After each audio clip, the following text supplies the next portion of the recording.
Hi friends, welcome to Bindu gardening. మన గార్డెన్లో నేను పొటాటో హార్వెస్ట్ చేయడం జరిగిందండి. వాటిని హార్వెస్ట్ చేసిన తర్వాత మన ఇంట్లో కొన్ని పొటాటోస్ మనం ఫ్రిడ్జ్లో పెట్టానండి. ఫ్రిడ్జ్లో పెట్టింటే అవి మొలకలు రావడం జరిగిందనమాట.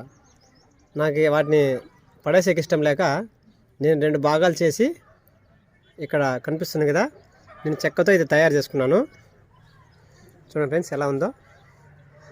నేను చెక్కతో ఈ విధంగా నేను బాక్స్ మాదిరి తయారు చేసుకున్నాను.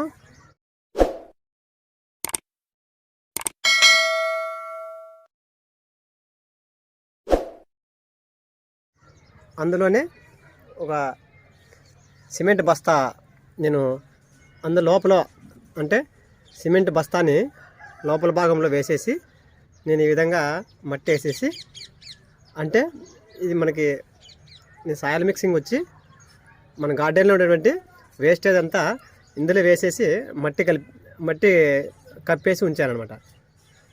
తర్వాత ఒక 15 days తర్వాత అది కంపోస్ట్గా అయిపోయింది. చెక్ చేశానమాట. అయిందని చెప్పేసి నాకు మన ఇంట్లో మామూలు పొటాటో చిగుర్లు వచ్చేసి మొలకలు వచ్చాయని చెప్పేసి నేను వాటిని పడేయలేక నేను వాటిని భాగాలు చేసి వీటిని నాటుకోవడం జరిగిందండి. చూడండి ఫ్రెండ్స్ ఎలా వచ్చాయో.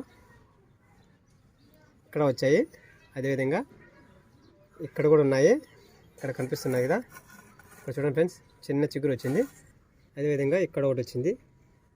అంటే మనము 6 monthsకి 4 monthsకి అంతా ఇది మనం అంటే 90 daysకి అంతా మనం ఈ పొటాటో మనం హార్వెస్ట్ చేసుకుంటాం. కాబట్టి నేను ఈ విధంగా వుడ్తో చెక్కతో నేను వీటిని తయారు చేసుకోవడం జరిగింది. నేను ఈ విధంగా వేస్ట్ మెటీరియల్తో కూడా మా ఇంట్లో చెక్కలు ఉన్నాయని చెప్పేసి నేను మేకులు కొట్టేసి ఈ విధంగా కొట్టుకొని మేకులు కొట్టేసి నేను ఈ విధంగా తయారు చేసుకున్నాను. ఇంకా ఉన్నాయండి, వాటిని పడేసేకి ఇష్టం లేక మన గార్డెన్లో అలాగే ఉంచాను. మనకి ఏదైనా కంటైనర్ దొరికినట్లయితే దాన్ని నేను చేసుకోవడం జరుగుతుంది. ఇంకా అవి కూడా చూపిస్తాను ఎలా ఉన్నాయనేది. ఇక్కడ కవర్లో ఉంచాను అనమాట. చూసారు ఫ్రెండ్స్, ఇవన్నీ మొత్తం అన్ని మొలకలు వచ్చేసాయి. నాకు పడేసేకి ఇష్టం లేక వీటిని నేను అలాగే ఉంచేసాను. ఇంకా హెల్తీగానే ఉన్నాయన్నమాట. తర్వాత వీటిని మనకి కంటైనర్ ఏదైనా ఒక సంచి కానీ, అదేవిధంగా రా మెటీరియల్ ఏమైనా దొరికినట్లయితే వాటిలో నేను, ఎందుకంటే ఇటువంటి సంచుల్లో కానీ ఈ విధంగా వేస్ట్ మెటీరియల్లో మనం తయారు చేసుకుంటే వాటిని నాటుకున్నట్లయితే మనకి 90 daysకి అంతా మనం హార్వెస్ట్కి రెడీ అవుతాయి. కాబట్టి మనం ఇటువంటివి అయితే మనకి కన్వీనియంట్గా ఉంటుంది.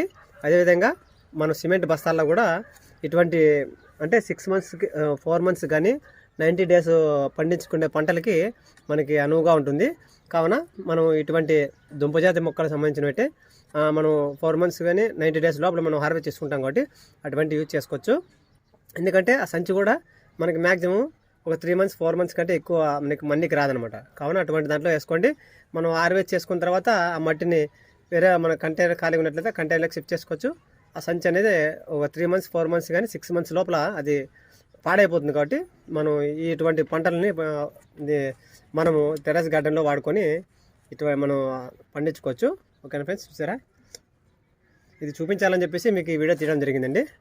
ఇంకా అలాగే చూపించాను కదా, ఇందులో కూడా ఉన్నాయి కొన్ని. నాకు వీటిని పడేసేకి ఇష్టం లేక మన గార్డెన్లో అలా ఉంచుకున్నాను. ఇంకా 2 days 3 days ఏదైనా మనకి ఒక సంచి ఖాళీగా ఉన్నట్టయితే అందులో నాటుకుంటానండి. ఓకేనా ఫ్రెండ్స్, మా ఛానల్ ఎవరైనా ఫస్ట్ టైం చూస్తుంటే ప్లీజ్ లైక్ చేయండి. ప్రతి ఒక్కరూ సబ్స్క్రైబ్ చేసుకొని సపోర్ట్ చేయాలని కోరుకుంటాను ఫ్రెండ్స్.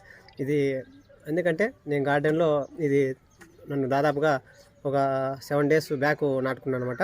7 days బ్యాక్కి ఈ విధంగా రావడం జరిగింది. మనం ఈజీగానండి మనం పొటాటోని మన ఫ్రిడ్జ్లో ఉంచినట్లయితే అది ఈజీగా కొన్ని రూట్స్ అంటే చిగురు రావడం జరుగుతుంది. దాన్ని భాగం చేసి మనం ఈ విధంగా మనం పొటాటో కూడా మనం ఈ విధంగా నాటుకున్నట్లయితే మనం 4 monthsకి లేదంటే 90 days లోపల మనం హార్వెస్ట్ చేసుకోవచ్చు. ఉంటానండి. హ్యాపీ గార్డెనింగ్ అండి.